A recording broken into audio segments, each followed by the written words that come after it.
Assalamualaikum warahmatullahi wabarakatuh. Pemirsa gapai kemuliaan yang dirahmati Allah. Secara sederhana, kebaikan dimaknai sebagai segala sesuatu yang diridhoi dan cintai Allah Subhanahu wa taala. Sementara keburukan diartikan sebagai semua perkara yang dibenci atau bahkan dilaknat Allah Subhanahu wa taala. Dalam prinsip akidah Islam, semua amal yang kita lakukan sebagai seorang muslim sejatinya ditujukan untuk meraih ridho dan cinta Allah semata. Pertanyaannya kemudian, bagaimana caranya kita mendapatkan ridho dan cinta dari Allah? Nah pemirsa, hari ini insya Allah kita akan belajar dan mengkaji bersama perspektif tasawuf dengan tema yang sangat menarik, cinta dan ridho. Nah seperti biasa sudah hadir di studio Gapai Kemuliaan, ada gurunda kita semua, Kiai Haji Haris Hakam. Assalamualaikum. Waalaikumsalam warahmatullahi. Apa kabar Pak Kiai? Alhamdulillah sehat. Terima kasih sudah Afiat, hadir. ya. Temanya hari ini menarik, ridho dan cinta. Ini keseharian ya. Keseharian betul. Dan ini berkesinambungan dengan bahasan-bahasan kita sebelumnya. Iya, Ada betul, khauf, betul. ada roja, sekarang cinta. Nanti kita bedah insya Allah secara tuntas ya Pak Kiai ya. Insya Allah ya. Bagi Anda pemirsa yang juga memiliki pertanyaan, Anda bisa mengirimkan pertanyaan Anda berupa teks maupun video melalui nomor WhatsApp yang tertera di layar kaca. Anda juga berkesempatan untuk bertanya langsung kepada Pak Kiai melalui sambungan Zoom yang nanti secara teknis akan ditentukan oleh tim Gapai Kemuliaan. Nah, bicara soal cinta, ini hari ini jadi dokter cinta ya. Pak Kiai, bicara soal cinta kan setiap dari diri manusia pernah merasakan cinta. Cinta kepada orang tua, kepada keluarga misalnya, cinta kepada mungkin lawan jenis. Kita tahu bisa merasakannya. Tapi bagaimana mendefinisikan cinta kepada Allah ini yang perlu kita harus elaborasi. Dalam perspektif tasawuf, seperti apa kita menggambarkan cinta kepada Allah? Tafadhol. Iya, baik. Bismillah, walhamdulillah, wassalatu wassalamu ala rasulillah, amma ba'du. Imam Al-Ghazali mengatakan bahwa al-mahabbatu lillah, cinta kepada Allah itu adalah al-ghayatul quswa, maksimalitas. Jadi kalau tiang bendera ujungnya itu adalah yang tertinggi. Itu yang dimaksud dengan al-ghayatul quswa. Puncak dari segala sesuatu makom di dalam ilmu tasawuf, makom yang tertingginya itu adalah cinta. Ya. Kemudian wama ba'da dzalika illa samratun. Sesudahnya cinta itu adalah buah. Jadi cinta itu membuahkan asyauq, rindu. Al-uns, merasa jinak, merasa berbahagia. Waridho, dan merasa ridho dengan apa saja ketika dia sebuah kebersamaan. Kemudian Imam Ghazali mengatakan wama qablahu ila muqaddimatiha. Tidak ada sebelum cinta itu kecuali dia sebagai instrumen muqaddimah. Seperti taubah, zuhud, sabar. Itu adalah muqaddimah untuk sampai kepada cinta. Nah cintanya, buahnya itu rindu, uns, termasuk dengan ridho. Nah dia itu tidak akan bisa hadir kecuali dari kekuatan tauhid. Setuju. Ya. Kekuatan tauhidlah yang melahirkan kecintaan. Jadi dia ma'rifah benar, kenal betul kepada siapa dia mesti jatuh cinta. Gitu. Gini, kira-kira gini, anak laki-laki yang diberi pesan oleh orang tuanya, nah ketika kau nanti memilih siapa yang menjadi pasanganmu itu, ini kriterianya ditentukan. Maka dia tidak akan terpedaya kepada wanita yang cantik saja. Tidak terpedaya kepada wanita yang kaya saja. Tetapi ketika tidak memenuhi kriteria lain, dia menggelengkan kepala. Nah begitu juga ketika dia tauhidnya benar, mengenal Tuhannya benar, maka yang menghantarkan layak ini untuk dicintai. Nabi Ibrahim itu kan adalah bapaknya tauhid ya. Diabadikan di dalam Al-Quran itu supaya orang mengerti benar kalau bertuhan itu jangan ngikutin bapaknya. Beragama itu jangan karena lahir dari rahim muslimah gitu loh. Betul. Nah Nabi Ibrahim itu sebelumnya kan sebenarnya dia ingin menyembah bulan, ingin menyembah matahari. Tetapi ketika sesuatu itu berubah dia bilang yang berubah itu tidak layak karena nggak kokoh gitu.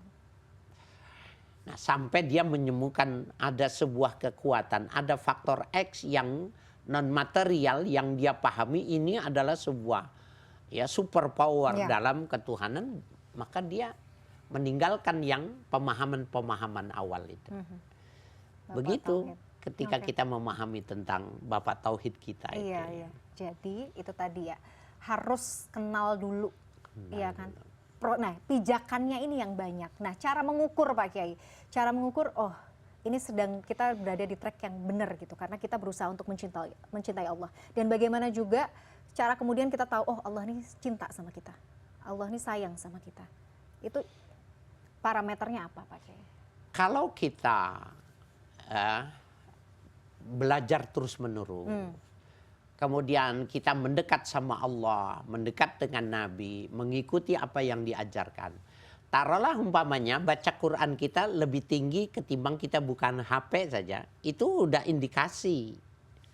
Kita lebih banyak buka Quran ketimbang buka gadget itu. Itu sebenarnya sudah indikasinya kuat banget gitu. Ya, sudah kuat banget bahwa sebenarnya kita itu dicintainya. Kenapa Quran itu mau mendekatinya? Mungkin kalau lebih mudah gini, kenapa sih orang kaya kok nggak bisa berangkat haji? Tapi kok yang miskin bisa berangkat haji? Kenapa Allahnya yang nggak mau menjadikan dia sebagai tamu Tuhan? Kalau itu jadi sebuah komparasi buat kita sebenarnya sangat mudah sekali. Kalau kita habis sholat, pingin lagi sholat. Baru saja rapi sholat, kita sudah pengen sholat lagi. Maka ketahuilah, pahamilah ada kecintaan itu. Jadi Tuhan ya memanggilnya. Ada sebuah dialog yang menarik di kalangan sufi itu begini. Dia bilang, ya Allah, udah sekian lama aku berdoa, tapi belum juga kau kabulkan. Ini yang ngomong ini bukan ece-ece nih, memang bukan kaleng-kaleng ya. Iya. Allah ya Rabb. Betul. Maka dia mendapatkan jawaban dalam ilham. Aku suka melihat bibirmu menyebut-nyebut namaku. Maka dia mengatakan, ya Allah jangan kau berikan. Yang aku inginkan jangan kau berikan. Jadikan bibirku ini selalu basah menyebut namamu. Itu sudah cukup ya Allah. Ditariknya keinginan itu kalah dengan cinta. Jadi betapa cinta itu bisa mengalahkan materi. Betul. Mbak Mila bukannya masih banyak yang mencintai ketimbang suaminya yang lebih kaya. Kenapa pilihnya yang ini? Begitulah cinta. Cara penilaian cinta. Cinta, betul. Allah ya Rabb. Betul ya, kadang-kadang tuh bahwa ketika kita masih diberikan kesempatan oleh Allah untuk bisa melakukan kebaikan, mendekat atau beramal soleh, itu sebenarnya itu tanda ya Pak Kiai. Itu indikator Allah tuh jelas banget. Udah sayang, udah cinta. Sudah cinta banget. Tapi kan problemnya harus dijaga. Karena kalau enggak kan cinta bisa hambar Pak Kiai, iya kan? Menjaga lebih berat ketimbang membentuk. Banget deh Cel. Langsung kita korelasikan dengan kehidupan percintaan sehari-hari gitu ya. Iya kan? Maksudnya menjaga itu juga lebih berat. Lebih berat. Karena iblis itu tidak akan ridho kita dicintainya. Karena kenapa dia hasud sama kita berbuat baik? Karena orang yang makhluk yang lebih awal ketimbang manusia yang paling taat di dalam sorga itu ya iblis. Iblis itu adalah makhluk yang paling taat setelah malaikat. Lalu ada makhluk yang ketiga yang namanya Adam. Jadi manusia adalah makhluk yang ketiga yang punya dibelibihkan oleh Allah itu dia nggak suka. Dia nggak mau nyembah sehingga dia diusir. Jadi sampai sekarang kalau kita dekat sama Allah dia nggak akan suka. Dan akan mencari celah dimanapun ya? Iya, di dalam Al-Quran itu dia akan datang dari depan, dari belakang, samping kanan, samping kiri, dari bawah, dari atas. Untuk menjatuhkan kita. Makanya ada doanya ya Pak Kiai ya, untuk menjaga itu tadi ya, dari atas bawah gitu ya. Masya Allah, ini menarik sekali. Nah itu tadi, setelah nanti kita bahas cinta, kita perlu juga membahas buah cintanya, ridhonya, ya kan Pak Kiai? Kita harus jeda dulu, pemirsa jangan kemana-mana, pembahasan tentang cinta dan ridho ini masih akan kami lanjutkan setelah yang satu ini.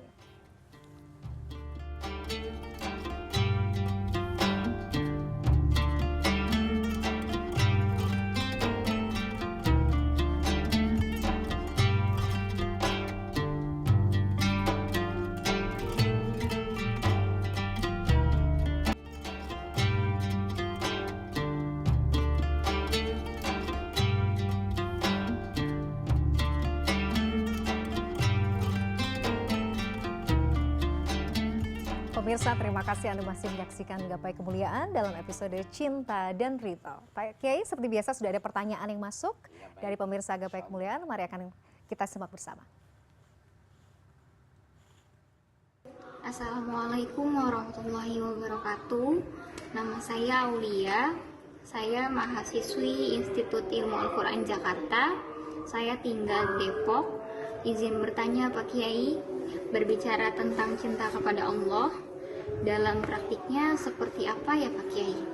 Pada dasarnya kan manusia itu punya rasa cinta kepada manusia lain, seperti cintanya anak pada orang tua, cintanya orang tua untuk anak-anaknya, cinta suami istri, seorang pasangan, cintanya kita kepada hal-hal yang baru. Seperti apa bagaimana memisahkan rasa cinta itu untuk bisa tetap mendapatkan mahabbatullah, kecintaan kita kepada Allah, dan mendapatkan keridhaan Allah Subhanahu wa Ta'ala. Mohon penjelasannya Pak Kiai. Terima kasih. Wassalamualaikum warahmatullahi wabarakatuh. Waalaikumsalam warahmatullahi wabarakatuh. Ini dari Mbak Aulia ya, mahasiswa yang tinggal di Depok. Pak Kiai, ini sebenarnya nyerempet-nyerempet dengan pembahasan kita yang pertama tadi. Kan kita punya rasa cinta yang kita berikan ya kepada mungkin orang-orang tersayang di sekitar kita. Nah, bagaimana kemudian membedakan lah, bagaimana menempatkan cinta-cinta yang kita berikan kepada manusia ini dibandingkan dengan cinta kita kepada Allah. Ya, Imam Al-Ghazali mengutip pendapat Hasan Al-Basri, seorang sufi besar. Beliau mengatakan, man ahabba rabbahu ahabbahu. Orang yang kenal Tuhannya pasti dia mencintainya. Jadi kenal maka cinta, ya. Tak kenal cinta, maka tak sayang. nah, gitu sayang ya? kita. Itu sebenarnya pendapat dari Hasan Al-Basri itu sudah cukup lama, ya. Kita bisa, kalau kita ingin menunjukkan sesuatu itu dengan lampu senter, maka kita bisa melakukannya secara langsung dengan lampu senter itu untuk mengetahui sesuatu itu. Tetapi ada cara yang kedua. Kalau kita naik mobil, disebut mobil itu diantaranya ada spion. Kita melihat spion, tapi kita bisa melihat yang belakang. Nah, orang yang cinta kepada Allah, hubbur rasul min hubbillah. Cinta kepada Allah itulah yang melahirkannya cintanya kepada Rasul. Hubbul ulama min hubbin nabi. Cinta kepada orang-orang berilmu itu karena cinta kepada Rasul. Begitu juga ketika dia cinta kepada Rasul, maka dia cinta kepada anaknya, dia cinta kepada suaminya. Betul. Nah, ini yang benar. Jadi cinta yang utama itu yang memberi sinar ya kepada cinta-cinta kecil yang lainnya di dunia ini. Jadi amat salah ketika orang mencintai suaminya berlebihan, mencintai anaknya berlebihan, sehingga sebenarnya cintanya kepada Tuhannya malah pupus, malah hilang. Nah, itu dia. Itu di situ letak kesalahannya dalam memberikan proporsi cinta. Jadi pupuk saja kecintaan kita kepada Allah, maka kita akan berterima kasih pada Nabi dan mencintainya. Pupuk saja kecintaan kepada Nabi, maka otomatis kita akan senang kepada orang yang berilmu yang menyampaikan nilai-nilai keagamaan. Pupuk saja kecintaan itu, maka otomatis ajarannya mengajarkan mesti dicintai suaminya, mesti dicintai anak dan lain sebagainya. Itu jadi bahasanya adalah konsekuensi logis ya. Ketika kita cinta sama Allah, sudah cinta sama Allah, nah, pancaran cintanya itu akan kita refleksikan kepada mungkin suami, orang tua, anak. Dan itu secara otomatis sih Pak Kiai. Iya, betul. Oke. Nah, bicara soal ridho, buah cintanya. Sebenarnya seperti apa Pak Kiai? Bagaimana juga kita bisa memahami, oh ini mungkin Allah sudah ridho nih sama saya. Gitu. Iya. Kalau cinta pasti ridho mestinya. Kalau cinta itu mestinya rindu. Kalau cinta itu mestinya ridho. Ini dua nih. Kita ada sebuah tazkirah yang ditulis oleh Imam Al-Qurtubi dalam kitabnya itu. Siapa yang tidak kenal dengan Nabi Ibrahim? Khalilullah, kekasih Allah. Tetapi ketika malaikat Israel datang ke rumahnya, ciut juga Nabi Ibrahim. Ya, assalamualaikum ya Khalilullah. Waalaikumsalam dibuka Israel. Nggak dikasih duduk, nggak dikasih makanan, langsung ditanya, hal anta zair am qabid? Kau datang mau ziarah atau mau cabut nyawa? Karena dia nggak siap. Maka Israel mengatakan, ana zair wa ana qabid in azintali. Aku ini kangen, aku ziarah kepada engkau. Tapi aku juga melihat catatanmu ini, aku ingin mencabut ruhmu. In azintali, bila kau izinkan. Wa illa fa'arji, kalau kau nggak mau, aku pergi lagi, aku akan bilang kepada Allah, kau tidak mau. Kalau Mbak Mila ditawarkan gitu. Allah ya Rob, saya membayangkannya aja takut ya. Nggak kebayang Pak Kiai, udah keder duluan, mungkin saya nggak akan bisa menghadapi itu gitu. Nah, ini kita lihat nih soal cinta sama ridho ya. Cinta sama ridho. Kan tidak ada nabi kecuali fatonah, cerdas. Dia kalau nggak mau kan aku tinggalkan. Masa bilang nggak mau? Dengan kecerdasannya bilang begini. Ya Israel, ara'aital habiba ayak bidorruha mahbubi. Hai Israel, apa pendapatmu bila seorang kekasih mencabut orang yang dicintainya? Kan dia Khalilullah, kekasih Allah. Masa dicabut? Kan berarti dia belum mau ya. Ara'aital habiba ayak bidorroha mahbubi. Apa pendapatmu seorang kekasih mencabut ruh yang dikekasihnya? Israel ini bilang, ini mau apa enggak sih? Enggak jelas. Iya, betul, itu betul. pertanyaan cerdas. Iya. Pertanyaan cerdas. Jadi membalikan pertanyaan gitu. Iya. Oke, iya. Enggak ada Rasul kecuali cerdas. Lama-lama, udah pamitan dah. Pulang.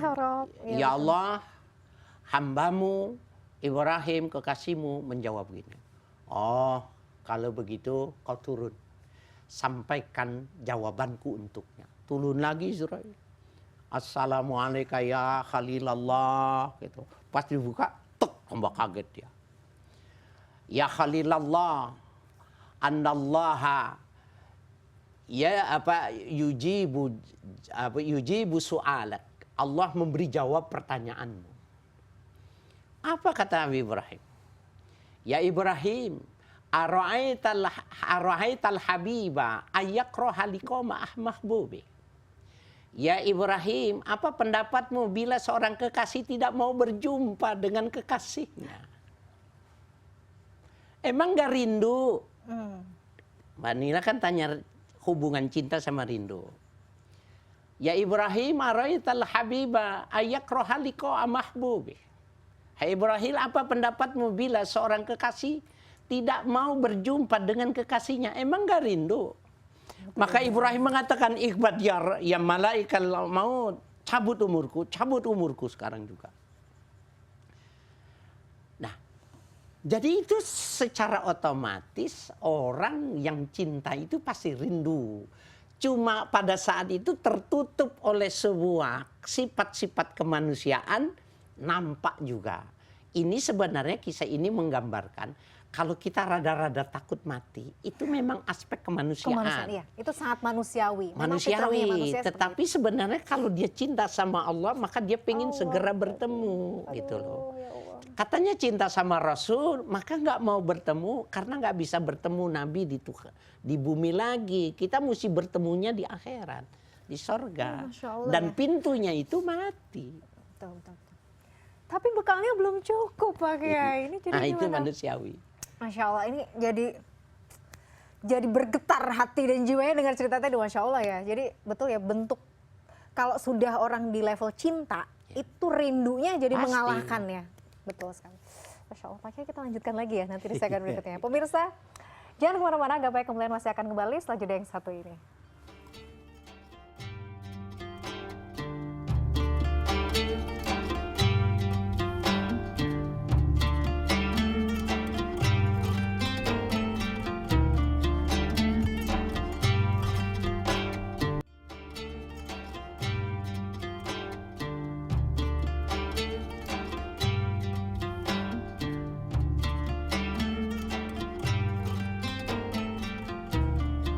Pemirsa, terima kasih Anda masih menyaksikan Gapai Kemuliaan dalam episode Cinta dan Ridho. Pak Kiai, langsung merecall tadi cerita yang luar biasa di segmen sebelumnya, rindu, ya kan, buah dari cinta, ridho juga buah dari cinta. Jadi sebenarnya kan kadang-kadang kita tuh suka gini ya, maksudnya kita dengar gitu. Yang kita harapkan tuh memang cinta dan ridhonya Allah. Setelah itu udah selesai, karena memang itu tadi ya, sudah selesai di situ. Kalau Allah udah ridho, Ya, udah sudah cukup, habis. sudah habis. Gak perlu lagi kita mengharapkan sorga. Oke. Jadi sorga itu kalah dengan keridoannya. Jadi jangan menganggap bahwa maksimal dari upaya yang kita melakukan ibadah itu sorga. Salah. Sorga itu makhluknya Allah. Sama aja kita ketika kita beli mobil, kemudian kita punya emas yang banyak. Apa bedanya dengan sorga? Yang nilainya mahal itu liqa'ullah. Bertemu dengan Allah. Nazrullah. Memandang Allah itu menghilangkan nikmat sorgawi semua. Hilang. Jadi sebenarnya justru kita harus mulai belajar bahwa segala sesuatu yang kita lakukan, amal soleh, kebaikan, apapun yang kita lakukan itu sebenarnya ya untuk nyari ridho ya. Nyari ridho. Nyari ridho itu adalah buah dari kecintaan dan itu sudah nggak ada lagi di atasnya, itu nggak ada. Ya, nggak ada yang melebihinya itu. Sehingga ada seorang sufi besar perempuan, ya, Rabi'ah al-Adawiyah, ketika ditanya bagaimana kau beribadah, maka mengatakan ta'abbadtu ilallahi la khaufan annari. Aku beribadah kepada Allah bukan karena takut nerakanya. Wala raja'an an jannati, bukan juga karena ingin dimasukkan ke dalam surga. Walakin abadtuhu liqa'i, aku pengen berjumpa sama Allah. Dia terserah dimasukin di neraka juga dia ridho, asal bertemu sama Allah, ketimbang diberi surga tapi nggak bertemu sama Allah. Beda ya, udah kelasnya itu tuh Masya Allah ya. Dan itu wanita. Ya betul-betul. Jadi jangan dikira bahwa Nabi laki-laki yang bisa melakukan itu laki-laki, enggak. Semua dibuka peluangnya, dibuka pintunya bagi orang yang mencari Tuhan. Jadi jangan cuma judul sinetron mencari Tuhan, tetapi memang kita harus menjadi pelaku itu. Iya. Jadi kalau sudah Allah ridho, apapun Allah akan berikan sebenarnya. Maksudnya kebutuhan kita akan Allah cukupkan ya Pak Kiai. Dalam Ihya Ulumuddin itu digambarkan kerinduan mereka itu. Syauk itu kerinduan mereka itu.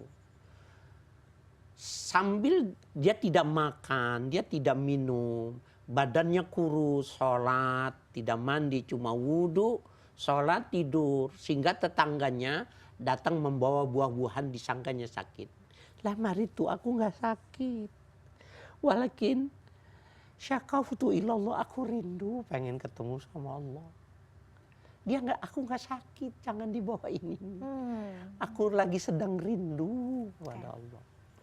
Tapi kemudian orang-orang yang tidak melihat itu sebagai bentuk cinta, sebagai buah cinta, rindu ingin bertemu dengan Allah, orang akan menganggapnya kenapa malah menyiksa diri gitu kan, orang-orang yang iya Pak. Kelihatannya tersiksa. Kelihatannya seperti itu, gitu. Sehingga orang menduga dia sakit, padahal dia nikmat. Dia ridho melakukan itu juga dengan ridho. Orang dia lagi nikmat gimana sih? Bukankah orang yang jatuh cinta itu nggak makan nggak apa-apa? Iya lagi. Dulu putus cinta nggak makan Pak Kiai, Masya Allah. Bisa lo nggak makan. Sekarang kayaknya nggak bisa ya Allah. Betul. Jadi Pak Kiai, kalau misalnya kita belum ridho dengan apa yang Allah kasih kepada kita dalam kehidupan kita, itu artinya kita juga belum bisa mendapatkan ridhonya Allah ya? Dapat, cuma level. Jadi ketika dia beriman sebenarnya sudah ada cinta dia. Cuma cintanya levelnya berapa. Jadi setiap kali dia mengucapkan asyhadu an la ilaha illallah wa asyhadu anna muhammadar rasulullah, itu udah ada cinta. Dia mau mengungkapkan itu kan artinya kan mengungkapkan cinta, pemilihan. Tetapi belum ya ghayatul quswa. Belum sampai titik kulminasi yang tertinggi gitu loh. Betul. Nah, yang sedang kita bicarakan itu ada orang yang sampai tingkat itu. Sampai sorga dia nggak ingin. Bukankah Nabi Ibrahim tidak merasakan panas ketika Allah ridho?